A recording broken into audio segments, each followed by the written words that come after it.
Hello, beautiful people.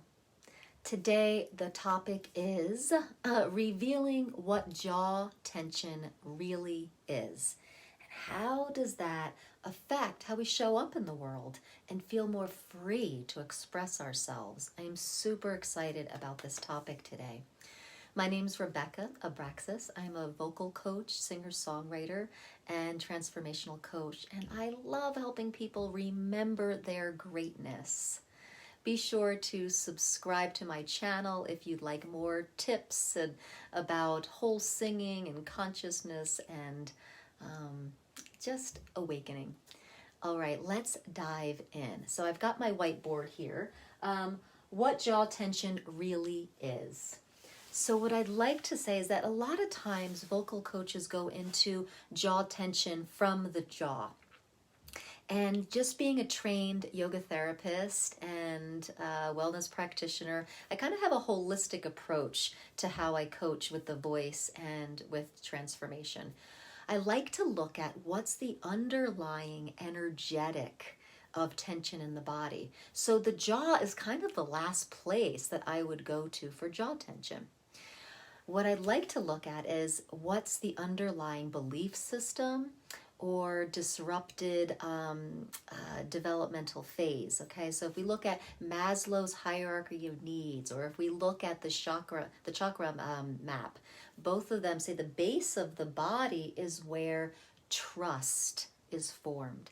And if we have a trust challenge, the base of our body is going to be disrupted. Okay, there's going to be tension there. Now, what does this have to do with the jaw? Well, a lot of times when we're clamping down on the jaw, right, there's like a lot of tension, there's a lot of control, got to keep it together, right? There's a lot of trust stuff just from somatically thinking about what, clamping down and trying and over trying has to do. But really what the base of the body has to do with the jaw is that it's kind of like a wave of energy, okay? I learned this from my chiropractor, actually. He said he does ABC work or meningeal release work, it's called. An upper spine problem is not an upper spine problem. An upper spine problem is a hip problem or a knee problem or a foot problem. So what's happening below goes all the way up the body. So with trust issues, it's usually located in the hips and the pelvic floor. And then it works its way up the spine. Okay, so if your hips are kind of wobbly, okay, it's going to work itself all the way up the spine and you're going to have a subluxation in the neck. Well, guess what? Any chiropractor will tell you that when C2 is off, it's directly related to jaw tension and pain. Okay, well, what else? So when the pelvic floor is tight, the pelvic floor is like a diaphragm, okay? It does this. And our diaphragm, the breathing diaphragm right here, is a diaphragm too. And so is the soft palate. The soft palate is the roof of the mouth, the soft part of the roof of the mouth behind the hard palate.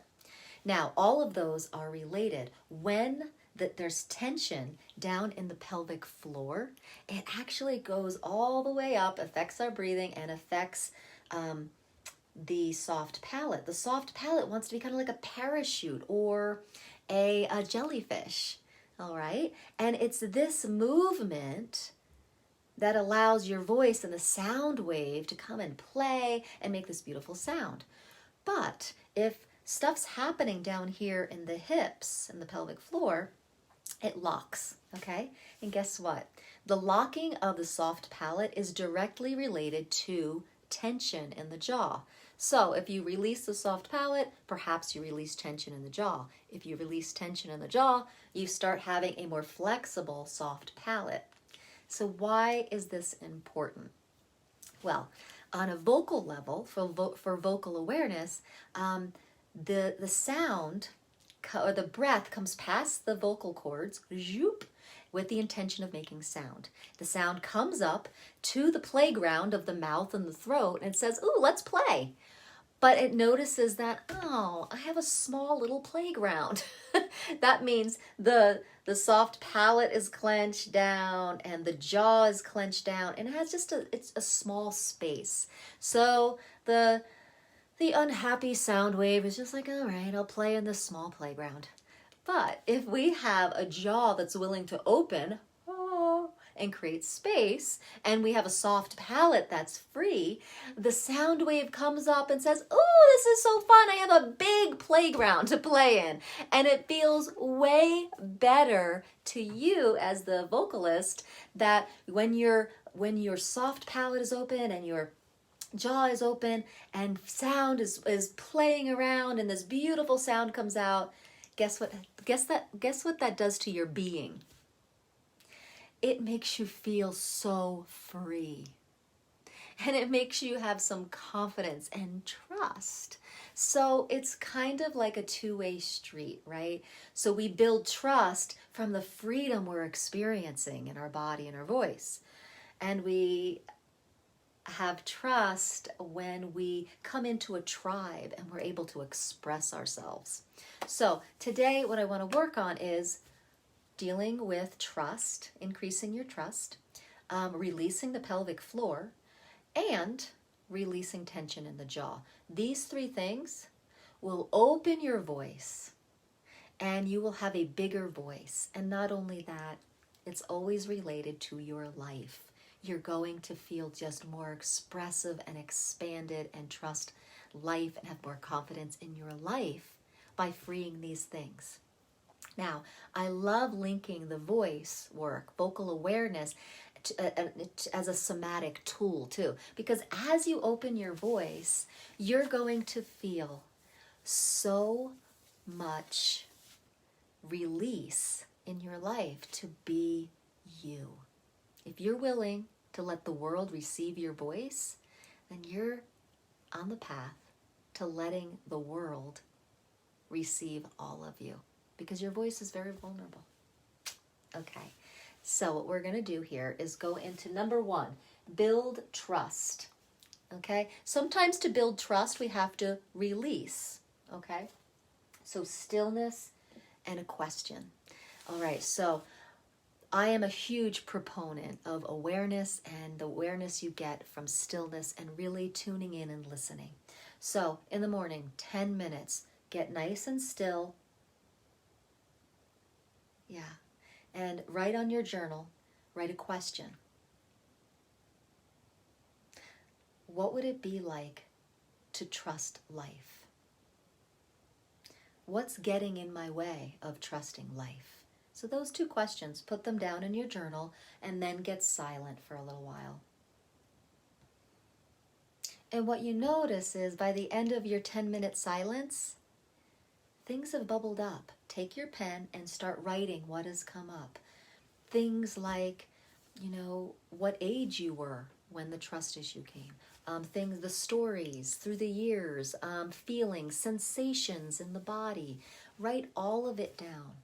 This is how we start to have a relationship with trust and our lack of trust. Okay? Now, trust situations and challenges may need way more support than that. And if you would like more support, down in the descriptions, I do discovery calls, and that is definitely something I work with.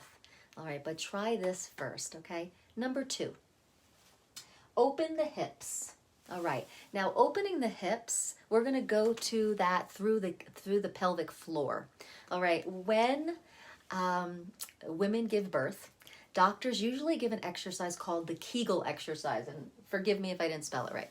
A Kegel exercise is those exercises where you're contracting and releasing the pelvic floor. Now I'm going to give you the exercise to do it a little differently, because what we want to do is we want to become aware of what's tight. Now a lot of times the glutes, the bottom muscles, right, the big glute butt muscles, they kind of run the show and they start taking over.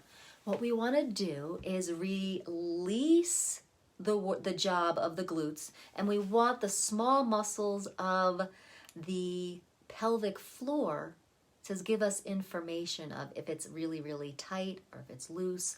Okay, so we're going to create some different muscle balance here.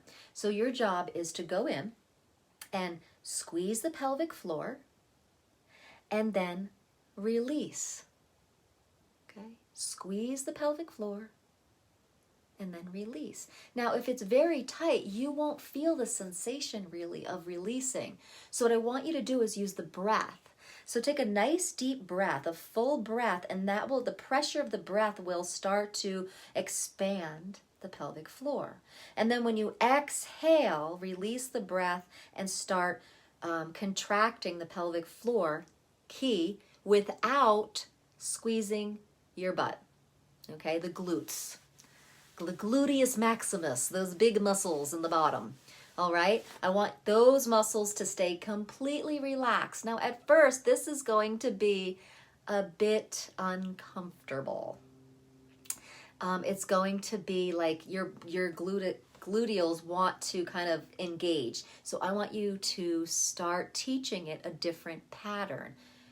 Relax the glutes and just get familiar with that pelvic floor.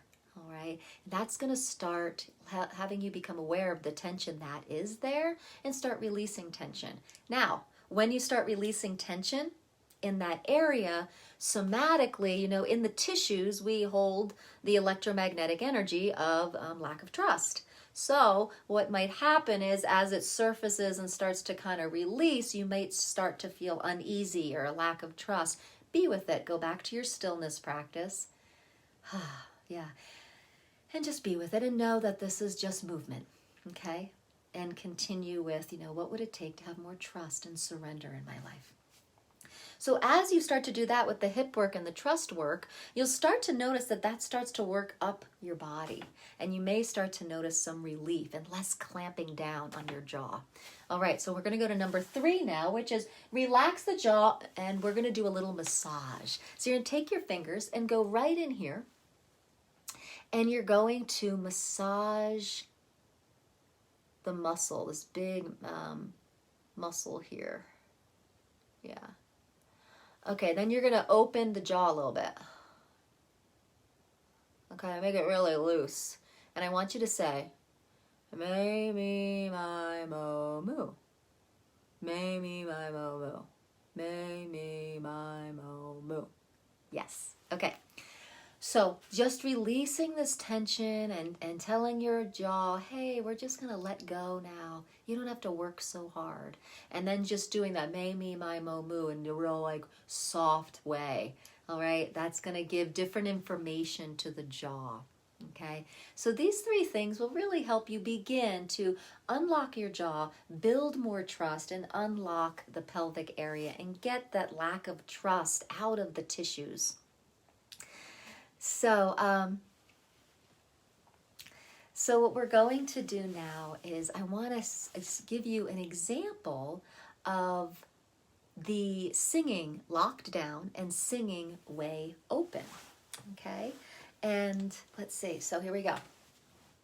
So if the soft palate is locked, okay, and the jaw is tight like this. Amazing grace. Yeah, sounds kind of limited, doesn't it? It doesn't sound very free. And in my body, it doesn't feel like I can sing. I feel locked in there. So it's a no wonder that a lot of people, when they're asked to sing, they're like, oh, I can't sing. If they're going around with this jaw and pelvic and trust stuff going on. But when we start to just really open,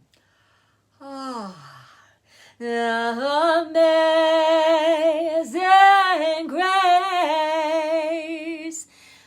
That feels so much better. Don't even listen to the sound. You can feel it in your body. That feels so much more open. So much more open. Now, in the comments, I was noticing that someone mentioned about feminine energy and the chakra system and maybe our voice. The first chakra has to do with fitting into your tribe, safety and trust, all right? It's at this point, even though it's represented in the pelvic floor, it's in your space of development, we haven't gone into genderizing quite yet, which happens in the second chakra. That has to do with sexuality, sensuality, creativity, polarity, coming into the polarity of masculine and feminine. And so really that's more of happening in that space below the belly button, okay, and in between the belly button and the pubic bone. If you're following the chakra map, that's where that genderization and that feminine energy starts to cultivate and expand and be explored. All right, if you're following that system. And what does that have to do with the voice? Well, the second chakra, if you're following that piece, is that all starts to go into sensuality, creativity, genderizing, sexuality. So expression, right? Expression, creation, all that has to do with our voice. Personally, I don't really use the chakra map anymore, but sometimes it's a map that people can relate to certain parts of development and stuff like that. But I find sometimes that the chakra map kind of is limiting us in a box of possibilities, and I'm really about like more possibilities. So the less boxes and the more simple it is, for me, in my perspective, I have found that there's just way more freedom.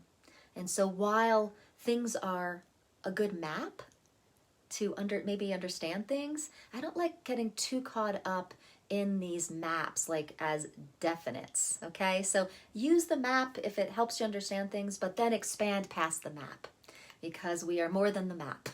We are infinite beings, and we have so much brilliant possibility, and consciousness keeps expanding, and so does the awareness of our voice. So I really love the play of voice and consciousness work.